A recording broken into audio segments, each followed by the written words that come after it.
তাবিঈদের মধ্যে মুহাম্মদ ইবনে সিরিন খুব ভালো স্বপ্নের ব্যাখ্যা জানতেন। এক লোক এসে মুহাম্মদ ইবনে সিরিনকে বলল যে আমি দেখলাম আমার ছেলে পানি খেতে খেতে পেটটা এত বড় হয়ে গেছে। এই একই স্বপ্ন আরেকটা লোকও দেখলো, দেখে এক মূর্খের কাছে জিজ্ঞেস করলো। সে বলল, সর্বনাশ, এত বড় পেট হয়ে গেছে, তোমার ছেলে তো মারা যাবে। ঠিকই কয়েকদিন পরে ছেলেটা মারা গেল। আর একই স্বপ্ন দেখে এই লোক মুহাম্মদ ইবনে সিরিনকে জিজ্ঞেস করেছিল, উনি বলেছেন যে তোমার ছেলে তো অনেক বড় আলেম হবে। ঠিক তাই হয়েছে, ওই ছেলে অনেক বড় আলেম হয়েছে।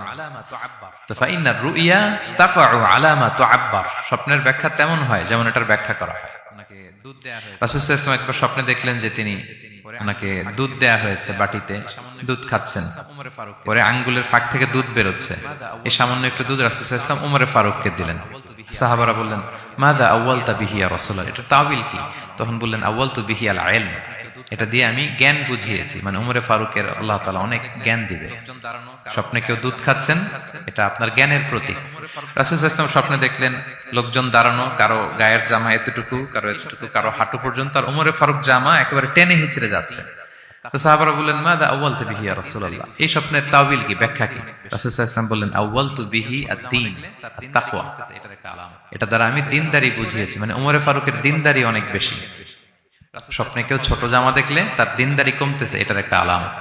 তো এই জন্য হুট করে স্বপ্নের কথা কাউকে শেয়ার করতে নেই। রাসূল সাল্লাল্লাহু আলাইহি ওয়াসাল্লাম ফজরের সালাতের পরে মসজিদে নববীতে সালাম ফিরিয়ে সাহাবাদের দিকে মুখ ফিরিয়ে বসতেন, তাসবিহ পড়তেন, এরপর জিজ্ঞেস করতেন, হাল রাআ আহাদুম মিনকুম আল বারিহাতা রুইয়া, গত রাতে কেউ কোনো স্বপ্ন টপ্ন দেখেছে নাকি? তো তখন সাহাবারা এই স্বপ্ন বলতেন, রাসূল সাল্লাল্লাহু আলাইহি ওয়াসাল্লাম ব্যাখ্যা করতেন। সুবহানাল্লাহ, কত সৌভাগ্যবান ছিলেন তারা। তাহলে স্বপ্ন বলা যাবে নাকি কাউকে? না। খুবই শুভাকাঙ্ক্ষী, আপনার একেবারে ক্লোজ ফ্রেন্ড, তাকে বলতে পারেন। আর অনেক বড় আলেম যিনি ভালো ব্যাখ্যা করতে পারবেন, আপনাকে গাইড করতে পারবেন, তাকে বলবেন।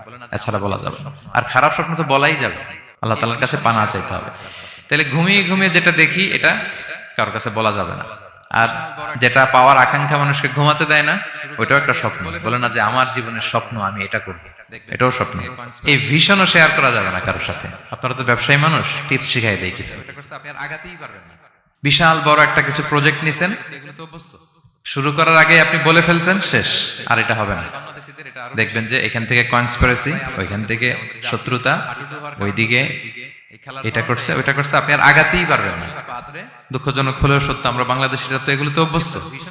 সবার মধ্যে কম বেশি জেলাসি কাজ করে ন্যাচারালি, আমাদের বাংলাদেশিদের এটা আরো বেশি।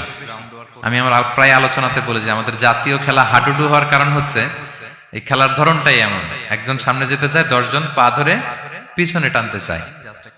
তা আপনি আপনার ভিশন শেয়ার করলে বিপদে পড়ে যাবেন।